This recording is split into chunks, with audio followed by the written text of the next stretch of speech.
Aloha. It's very present on my heart today. This fiction bestseller. It's on the New York Times best-selling list year after year after year. And it's the story of you. I was excited thinking that,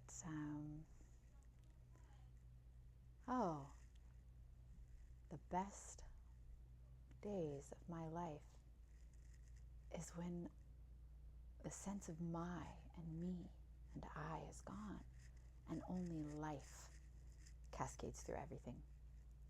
The worst days of my life is when me and my, the story of you, the story of I, is so full on, I cannot feel past it. It's as if I've been cut off from life and there's just my.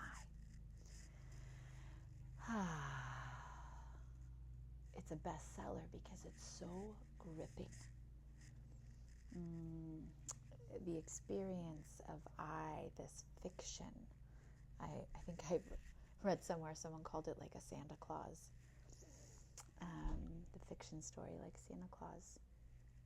It's so seemingly compelling because it appears to have your voice in the mind, the mentalization, the mapping, the mazes. It's in your voice, it's in your tone, maybe even your little idiosyncrasies, perseverations, fixations.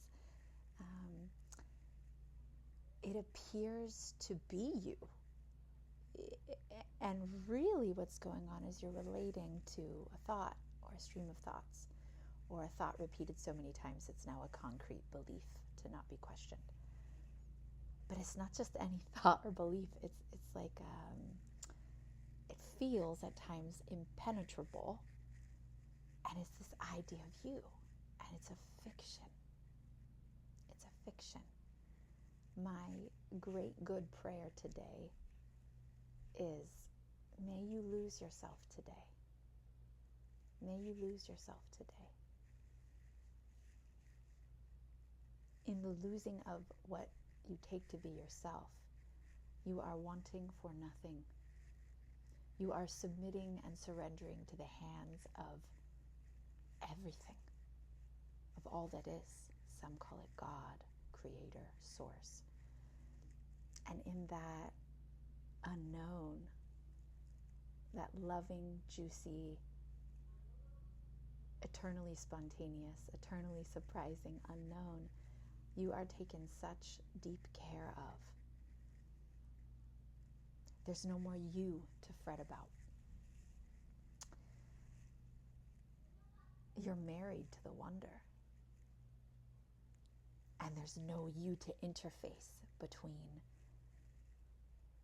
the wonder, like this film over the wonder, constantly consulting the story of you in order to access the wonder. That's gone. It's all wonder. And why? Why not continue the story of you, the story of myself, and get really good at it, right? And have some fictitious timeline in which we're born and then we hit milestones and certain accomplishments, and then hopefully we get better and better and build up to be someone better. And we won the race. We mastered all the things we're told to master before we hit the casket. Why not do that? There is a presence so potent that to experience it is to defy everything you thought you knew about life or about you, that timeline. And that's why not. Why not stay stuck in the story of you? Because quite frankly, what's waiting to experience pure existence is so dazzling. It outshines and outdoes all of the shining and doing the you was trying to do. I remember in my 20s, a good friend and I were talking about the 4 out of 4. And And we sort of looked around and we saw the other people in their 20s and their 30s trying to be someone and make something. Of course, they were all just reflections of ourselves, trying to be someone and make something out of ourselves to earn all the love we think we need to get that we don't already have. All that kind of spinning in circles. And we called it the 4 out of 4. We were like, everyone's trying to get the 4 out of 4. And what is the 4 out of 4? Kids, house, career, marriage. This is the 4 out of 4. And of course, whatever culture and country you live in, state you live in, it could have a different flavor. But insert your 4 out of 4 here for whatever you were taught is success. The 4 out of 4, though it can have moments of deliciousness, I happen to have this giant yard outside, and it's delicious. It's full of sensation and nature and greenery, and I feel ever grateful to wake up to it. And this morning, it's the only morning I'm waking up to it. It's always just this right now. The 4 out of 4 never satisfies because it's linked to an illusory self. The story of me, the story of you. And no matter how many papers the New York Times puts out and how many bestsellers it heralds, it's the same fiction, right? It's the same fiction story. And so when you think you're sort of tracking yourself, how far am I on the 4 out of 4? How far is someone else? And like you're at a party and you're like, oh, they're at 2 out of 4. Well, I'm at 3 out of 4. Now I can feel at ease around them. Or, oh, shoots, I'm only at 1 out of 4 and they're at 3 out of 4. And, well, gosh, I don't measure up. Let me work harder. Let me use something called time to get closer to where I'm supposed to be, because I'm not where I'm supposed to be now. It is a false fool's errand to be stuck in that reality. But more or less, some flavor of that is attached to every story of you. It's exhausting. And the mechanism, the ego making, the I making, the separate identity making machine, it will say the exhaustion is because you're just not doing the right thing. You haven't picked the right relationship. You need a different career. You just need to up level one more time. Then you'll finally get to this place called, I feel good inside. I'm happy. But it's not true. The exhaustion is actually because the premise is a full-on error. The premise is an error. The story of I, the story of me, it's not real. It's leading to nothing. All these mental mazes are taking you nowhere.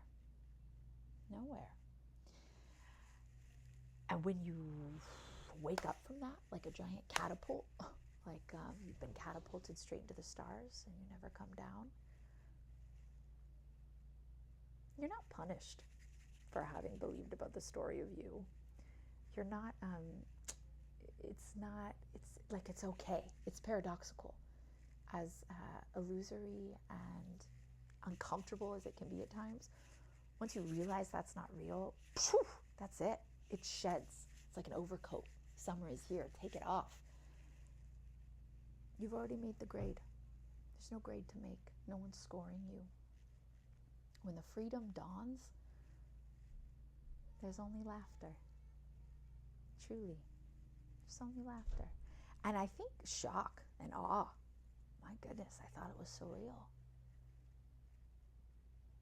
What's really happening in presence is realer than anything you take to be real. And I like what Angelo says. I'm not here to convince you.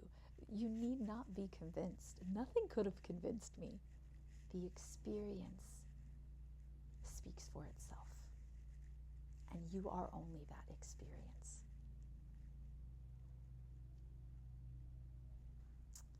Let the experience take over. Let it take the wheel. May you lose yourself today. May you lose yourself today. You don't have to find yourself better. You don't have to find yourself more. It's in the losing of yourself that you finally fully meet and live what you are. And it's what all of us are. So I'll always meet you there. It's the only place we can be.